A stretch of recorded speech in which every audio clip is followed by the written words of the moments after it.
காணாமல் போன 17 வயது மகளை கண்டுபிடித்து தருமாறு புகார் கொடுக்க காவல் நிலையத்தில் பெற்றோர் கண்ணீருடன் காத்திருந்த நிலையில் 2 மணி நேரத்திற்கு பின் சிஎஸ்ஆர் தராமல் புகாரை எடுத்துக்கொண்டதாக சொல்லி பெற்றோரை காவல்துறையினர் அனுப்பி வைத்த சம்பவம் பரபரப்பை ஏற்படுத்தியுள்ளது.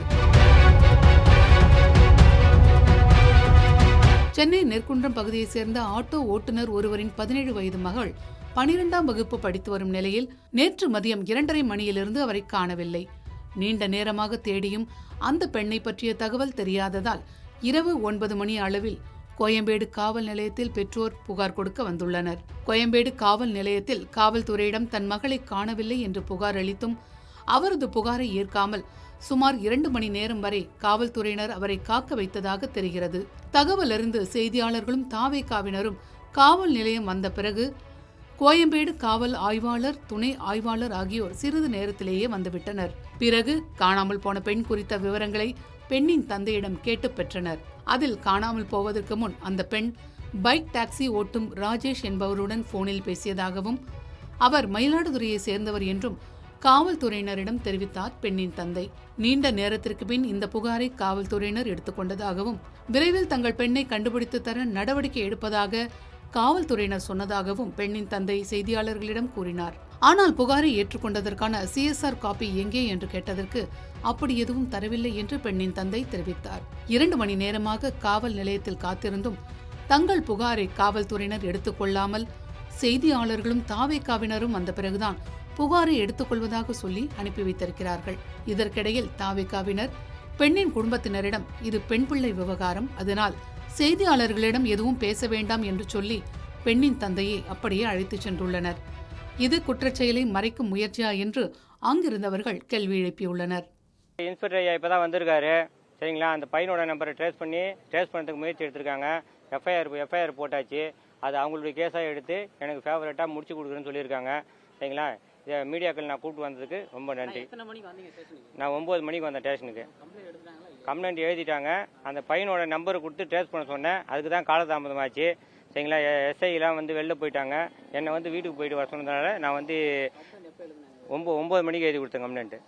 ஆமாம், எஃப்ஐஆர் இப்போ போட்டாங்க. சிஎஸ்ஆர் கொடுக்குறேன்னு சொல்லிட்டாங்க. இன்ஸ்பெக்டர் வந்து இப்போ ஃபர்தராக வந்து இப்போ நடவடிக்கை எடுத்து அந்த பையன் நம்பரை ட்ரேஸ் பண்ணுறதுக்காக ஆட்கள் அமைச்சு நைட்டே முடிச்சு என் பொண்ணை கண்டுபிடிச்சாரன்ட்டு நைட்டே உத்தரவாதம் கொடுத்துருக்காங்க. சக்தி நகர் 18ஆம் தெரு நெற்குன்றம்.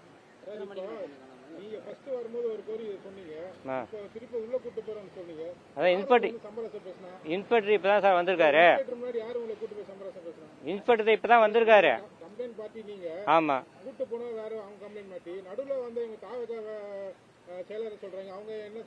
மாவட்டம் மூலியமா வந்திருக்கு, நாங்க பேசி தீர்த்துக்கிறோம், சரிங்களா? அப்படின்ற தகவல் சொல்லி அவங்களும் வந்துட்டாங்க. அவங்களும் வந்து இன்ஸ்பெக்டருக்கு போன் பண்ணி இல்ல ஏற்கனவே கம்ப்ளைண்ட் எடுத்துட்டாங்க. எனக்கு எஃப்ஐஆர் காப்பி கொடுக்கல.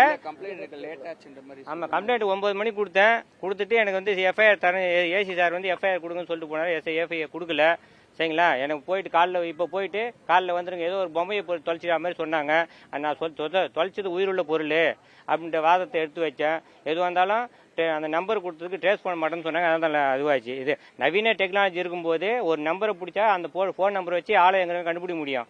இப்போ இவங்க தகவல் கொடுத்து பார்த்தீங்கன்னா அந்த நம்பரை கண்டுபிடிக்க முடியாது. ஒரு வாரத்தில் 10 நாள் கண்டுபிடிச்சிடறோம் அப்படின்னு சொல்லி ஏதோ தொலைஞ்ச பொருள் மாதிரி சொன்னாங்க. அதனால எனக்கு ஆதங்கம் வந்தது, சரிங்களா? ஆதங்கம் வந்ததுனால மாவட்டத்துக்கு தகவல் கொடுத்தேன். மாவட்டம் மூலியமாக வந்து மீடியாக்கள் தகவல் வந்தது. மீடியாக்கள் வந்தாங்க. அதுக்கப்புறம் வந்து எங்கள் மாவட்ட செயலாளர், தாவேகாவோட மாவட்ட செயலாளர் வந்திருக்காரு.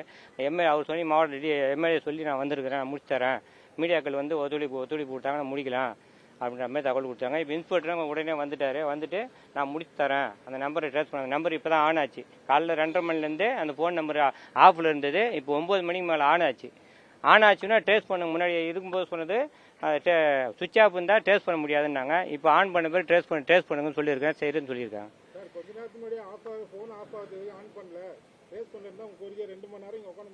ஆமா, ஆமா. இப்போ மீடியாக்கள் வந்திருக்கு. மீடியாக்கள் மூலியமா தாவேகா கட்சிக்காரர்கள் வந்து நடவடிக்கை எடுக்கிறதுக்கு உதவி பண்ணியிருக்காங்க. இப்ப இன்ஸ்பெக்டர் இல்ல, இப்பதான் இன்ஸ்பெக்டர் வந்திருக்காரு.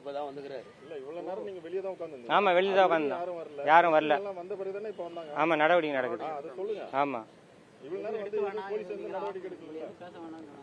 எதுவும் பேச வேணாம்னு சொல்லல, மீடியாவை எது கூப்பிட்டுருக்கீங்க, நாங்கள் ஃபேவரட்டாக முடிச்சு கொடுக்குறோம் அப்படின்ற மாதிரி சொல்லியிருக்காங்க. இல்லை இப்போ இன்ஸ்பெக்டர் வரும்போது நீங்கள் கம்ப்ளைண்ட் லேட்டாக எடுத்த பற்றி எதுவும் சொன்னீங்களா இல்லை எது கேட்டாங்களா? கம்ப்ளைண்ட் 9 மணிக்கு கொடுத்தாச்சு சார். எனக்கு சிஎஸ்ஆரும் எஃப்ஐஆர் இது வரைக்கும் கொடுக்கல. ஏன் இன்னும் கொடுக்கல? அது இப்போ இன்ஸ்பெக்டர் வந்தோடனே கொடுக்குறேன்னு சொல்லிட்டார். ஏன்னா ஒரு பொண்ணு காணாம போயிருக்கான்னு சொல்லி மிஸ்ஸிங் கேஸ் கொடுத்துருக்கீங்க. சென்சிட்டிவான இஷ்யூ போது கம்ப்ளைண்ட் கொடுத்து ஏன் காப்பி கொடுக்கல கேட்டிங்களா? அதான் கேட்டேன், இப்போ கொடுக்குறேன், இப்போ வந்திருக்கேன், கொஞ்சம் காலதாமதம் உடனே செஞ்சு முடிச்சிடறேன்னு சொல்லிட்டேன்.